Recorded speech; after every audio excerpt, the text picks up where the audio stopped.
Ambush Alley Games got started because my brother and I were bored, is basically the truth. We had moved apart. I'd moved off, and he and I had lived apart for, oh gosh, probably almost a decade. And I moved back to live in the same town that he lived in, and we decided, you know, man, we really used to have a lot of fun miniature gaming. We should get back into miniature gaming, because both of us pretty much quit. We looked at 15mm figures and found out that there was a growing line of great 15mm sci-fi figures out there. And we sat down and looked at other rules, and we couldn't find anything that really worked quite the way we wanted a game to work. So we designed our own rule set. And Ambush Alley originally started out as a sci-fi rule set for my brother and I to play.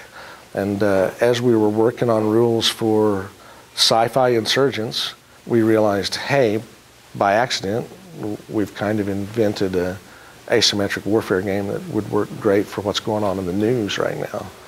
And so we switched gears and created a historical game, the original Ambush Alley, which was strictly about regular forces versus insurgents, asymmetric type combat. And then from there came Force on Force, and then we came back full circle with Tomorrow's War. So, and we're very fortunate this year that both of these titles have been nominated for Origins Awards.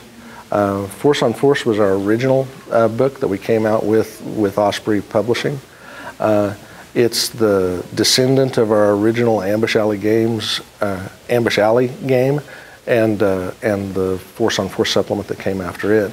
So this book contains both the original Ambush Alley rules and the Force on Force rules.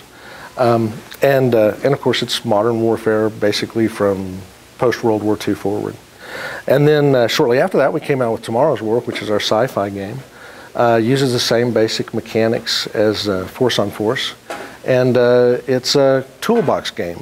We have a setting in here that you can use if you want to, but we also give you the toolbox to build whatever kind of campaign or game setting that you want to play in. So it can be anything from very near future to to far future. We have a couple of companion books that we're working on. Should see 2 companion books come out this year, either 2 this year or 1 towards the end of this year and 1 the beginning of next year. It just depends on how scheduling works.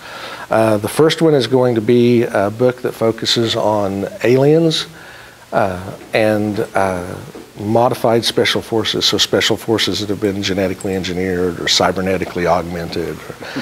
So it's kind of stretching the, getting a little bit out of the tightly focused, hard sci-fi that we did in the book, and kind of pushing the boundaries a little bit to get aliens and cyborgs and things like that into it.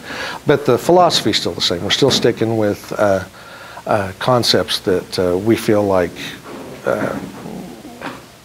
fit the internal structure of the game. So we're not going we're not going space opera or anything. It's really exciting to have 2 of your products up for Origins Awards at the same time. That's pretty cool. So and being longtime gamers, the Origins Award, just the nomination alone is a big honor. I think I first became aware of Origins back when I bought the very first edition of Traveler. Okay. And it had the little medallion on, the gold medallion on it, saying that it was an Origins winner. And that was the first time I'd ever heard of it. I was just a kid. I was in like junior high, I think. And I thought, oh man, that must mean this game's really good. So hopefully that's what it means.